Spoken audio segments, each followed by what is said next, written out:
So we got John's E60 from Copart, and this is actually a repo. We got a little misfitment there with the headlight.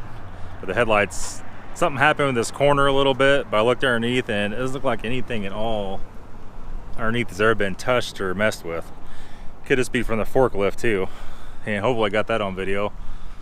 And so this is I don't remember what year, 08 528 XI. Black on black, a little bit dirty on the inside.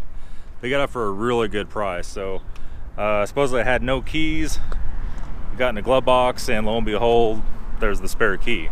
So we put the jump pack on it, but the battery is totally trashed. So I get it back home. We're still 5 hours away from home, or 4 hours and a half away from home, and get the jump pack put on it and see if it starts. Okay, so next day. A few things. The headlight has a broken tab right here. Actually, it's missing a piece. Somebody stole the headlight bulbs out of it. That tells me a few things. That tells me that whoever we got repo from was trying to grab stuff off of it as fast as they could. The bumper is just out of its holder. It just will clip right back in. It's not broken at all. It's just unsnapped. Okay. So that's kind of the good part. The bad part is, we'll start with the inside. I don't see where any paintwork's been done. Ooh, that's close. Any paintwork's been done on it. There's a few nasty things about this car. Got some chapstick in there. It's been melted. And the car is dirty, but it's nothing I won't clean up. I did notice this. I'm not sure what's happened here, but that's easily fixable. And I did find the shifter bezel in the trunk. Okay, so we have many different things, lights on, various things happening. We're not so much worried about that right now as we are getting it started. And on the way home last night, apparently we lost the glass to the mirror. That's not a big deal. Normal as expected. Okay. Still doing good. We do know somebody had different wheels on it. There is extended lug nuts for aftermarket wheels in the trunk. That's okay. These tires are kind of garbage. Still cranking over with the new battery with low compression. And there's a few things we inspected here. This side's also missing the tab for that. I'm sure it's also missing the headlight bulb, and it is. So here is one issue. That doesn't have any coolant in it at all. I don't know if it's just below the tank. I do see a few things here. The vanity cover is broken, so somebody's been trying to get in it. But they're too stupid to, luckily. And also the inspection. Last inspection was Pennsylvania from 2015. So here's what I see.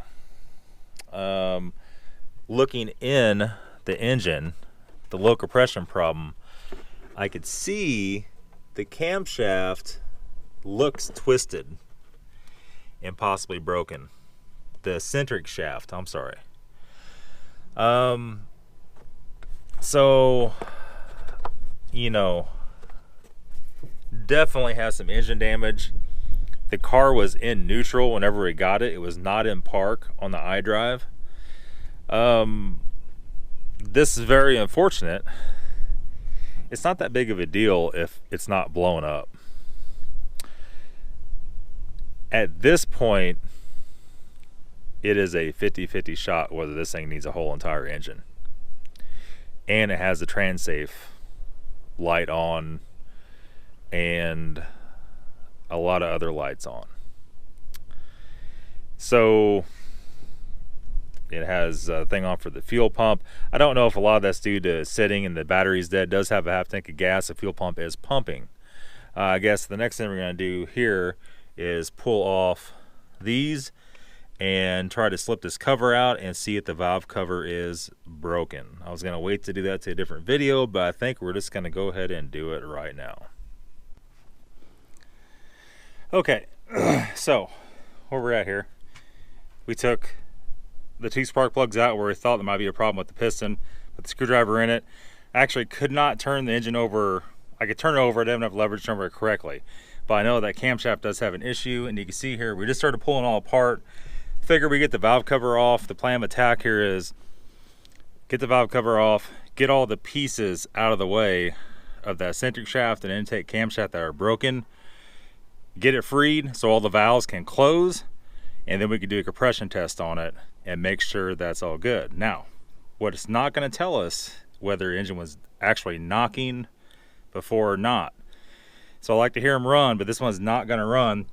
We can see back here, the valve cover is actually melted where the camshaft was laying against it and melted through it. I don't know if this thing's going to be salvageable or not. We're just kind of going to uncharted territory here. It is definitely way blowing up. Something tells me that the seller knew that it was blowing up. Probably threw away the key to it. Maybe they just passed it through Copart. What really angers me about this is that, if I told you how much John paid or not, I paid a couple grand for it. He may or may not care that I told you that. I don't know. So anyway, he paid that for it. The seller was really holding on, and he got on the best offer to that price. Is this car worth a couple grand? Probably. You know, it has 90,000 miles on it. So there is a lot of cleaning needs to be done, and a lot of stuff needs to be tended to that the previous owner neglected on it or took out of it. So I could tell nothing's been touched on this thing anywhere. So,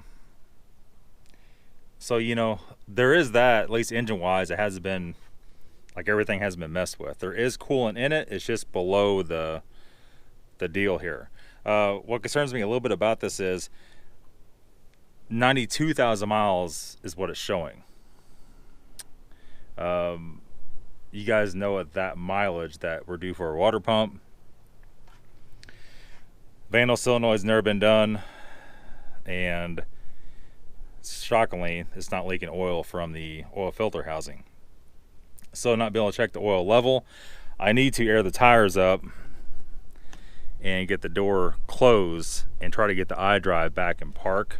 It's stuck in neutral, I think possibly because the door is open. These iDrive cars, if the door's not closed, you can't take it out of park. I think it's the same way on neutral.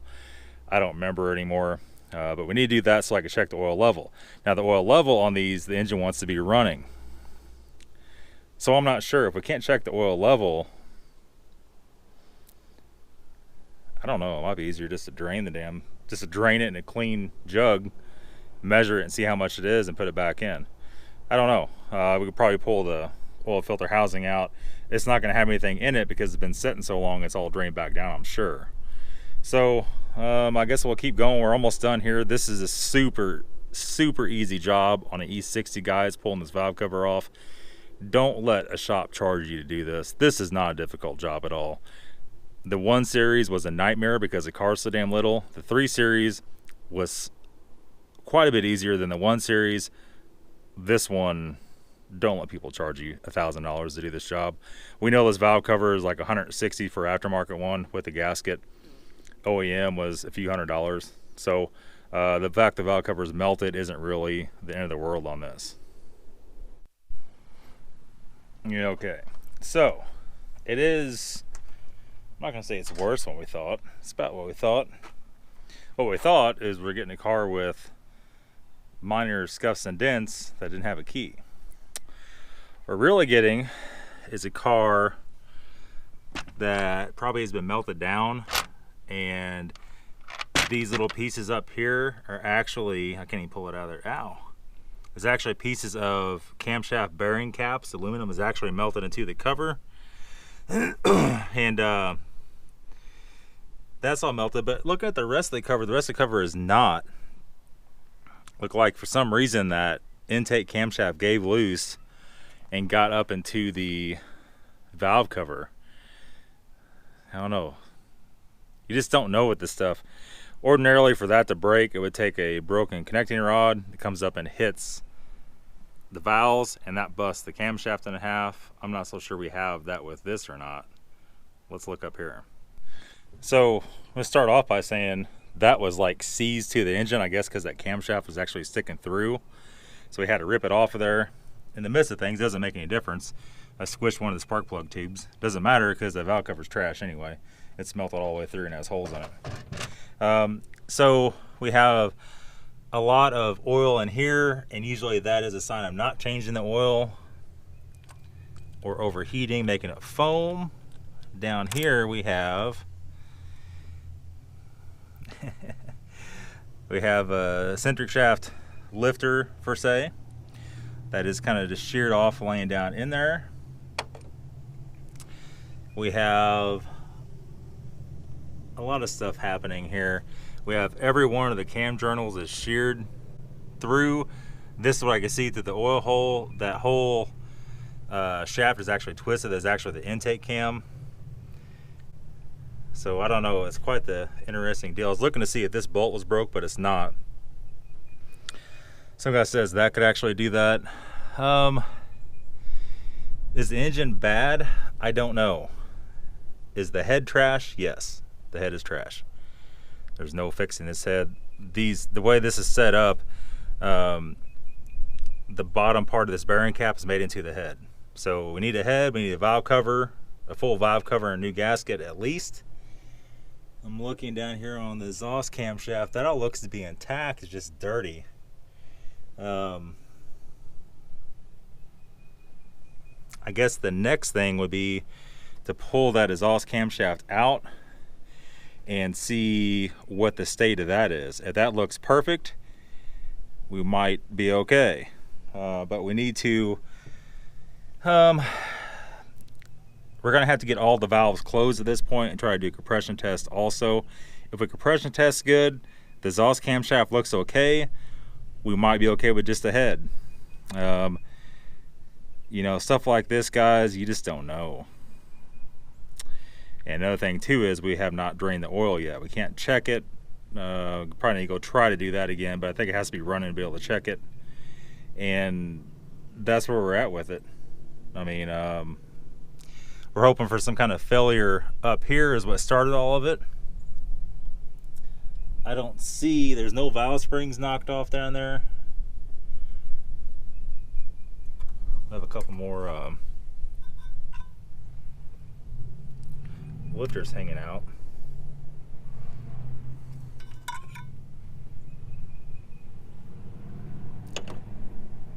Down inside there, and the back two are off also.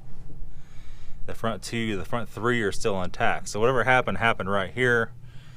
So I guess I'll pull this number 3, number 4 out, and maybe now we could turn it over since it's not all seized together. We'll see. Okay. Exhaust camshaft is out. Exhaust camshaft is out. It looks just like that blue car, but on the lobes where it's hitting the lifters is not scarred. It's only scarred on the main bearing cap there, the cam bearing cap, you might say. Something flying in my hair. So I don't know. We pulled all the lifters out. All lifters are right here, and eccentric shaft, I forget what they're called, little arms. We have the timing chain tensioner out. We have the timing chain is all sitting here loose, disconnected. What we're gonna have to do at this point is pull the rest of the spark plugs out. We have these two just sitting in here. We're gonna go ahead and pull the rest of them out and make sure all the lifters are out. We don't want anything hitting the valves. We want the valves to be able to naturally close, right? And then we're gonna try to do a compression test and see if we have a compression. It's gonna tell if the engine itself is good to an extent. It's not gonna tell us if they ran it low on oil and it's knocking. A pretty difficult car to run low on oil with this few miles on it. I don't really see that. But with 94,000 miles on it, the blue car had 148 whenever it did this. Okay. And yeah, so I don't really know if we're out of oil or not. As far as the ledge seals go, the ledges on this one are not eaten up at all. It looks identical to that blue car. So I don't know if we had a lifter come off, flung sideways, that'll bust the cam like that.